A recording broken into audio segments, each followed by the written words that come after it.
Yeah. It's time for a little dangerous, a little walk on the a little dangerous side. It's time for a conversation with Matthew Archbold. We're going to find out what's on his mind, and we'll use as our fodder his website, creativeminorityReport.com.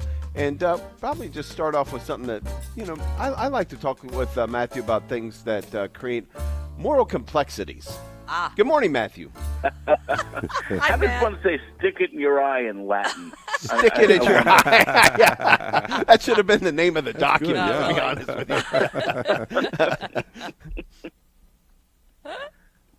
you. Before we get into this, I did want to say I went to confession yesterday. So you're talking to a very clean, very holy Matt today. Well, what time yesterday, Matt? What time? And I hope my name didn't come up. Yeah, exactly. We're grading on a curve, obviously. But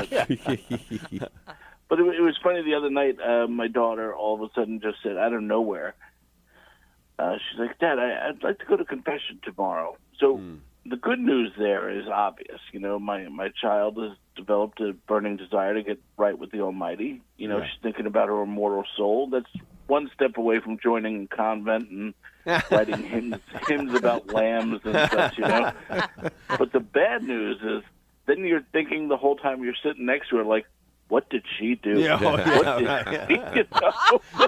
why is she asking to go? Yeah. Exactly. Right away, you're kind of ruling out the robbing a bank or something like that. But, the mind runs. So trying to find confession for a Wednesday during the day is a little difficult. I mean, apparently in the modern Catholic Church, confession is like a limited time Black Friday deal, offered 15 minutes every February 31st, only on leap year. It really is difficult to find. But we did find a parish about 40 minutes away. Oh, good. That offered confession after their Wednesday morning Mass, which we were like, oh, this is great. So the Mass ends. It was wonderful. Firstly, there were like 90 people at this daily Mass in the morning. Wow. That's great. I was like, holy moly. But Mass ends, and we go into the world's tiniest chapel on the side. That's where confession is being held. Okay, and this is a hobbit-sized chapel. So 15 of us are lined up in here, okay? Then the priest arrives. And when I say that this priest is old, I mean he baptized Methuselah's great-grandfather. He's been around a while. In. He's making his way across this tiny little chapel, and it takes a while, but we're all very, very patient, We're thinking about ourselves. So the priest makes his way across, and he sits down on a chair. And then he puts the stole on, and then he looks up, and he starts pointing like to come over. Now, I am not kidding you. This priest is sitting 9 feet away from the line. Oh, my. In a chapel the size of a walk-in closet. No screen, no privacy curtain.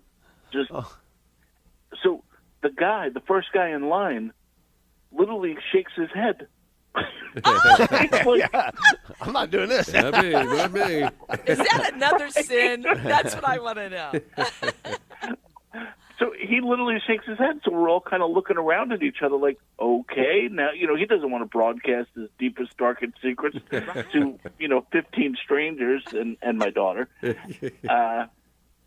So the chapel goes silent. We're all just sitting there, and he does it again. He points, and finally the guy's just like, oh, my gosh, what do I do? So he goes and he sits down, and he leans in as tight as he can. His head is right next to this old priest's head, and he starts mumbling. And then the priest says the thing that horrified all of us. He says, I can't hear a word you're saying. Oh, no. Okay, so the two women that were standing in front of my daughter, they literally go off the line and walk out of the chapel. Yeah. They're just like, we don't want to deal with this. Right. So they're running around still. They got they're leaving skid marks out of the church. The next time.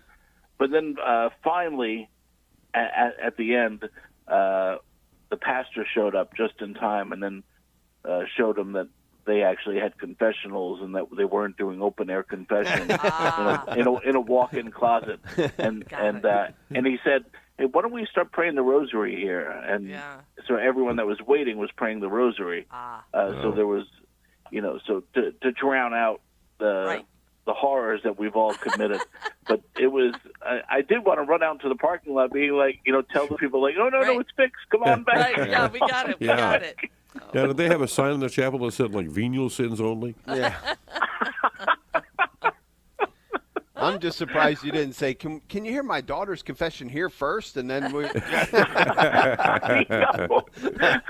I literally made that joke on the way home. I was like, I was going to get to know you in ways you couldn't understand. Hey, the ordinance for the Anglicans, the Anglican ordinance is about to get a whole lot bigger. Like we better open the lines big time because it's falling apart over there. Wow, how about it? So yesterday, Britain essentially made it late-term abortion legal. So they said they're not going to prosecute it anymore, which essentially is legalizing it. Mm-hmm. And the Archbishop of Canterbury, Sarah Mullally, I think her name is, had this to say that it's morally complex. So she didn't say it's wrong, not an abomination, not murder, not killing. No, morally complex. Yeah. And and I just wonder, is this the kind of uncertain trumpet that people respond to? Is this the sound of the gospel that's supposed to wake up souls and bring people to the altar? It sounds more like UN talk, or something like an HR board approved. And it's just, and I agree with you. I think the Anglican ordinariate is a wonderful thing. Mm-hmm.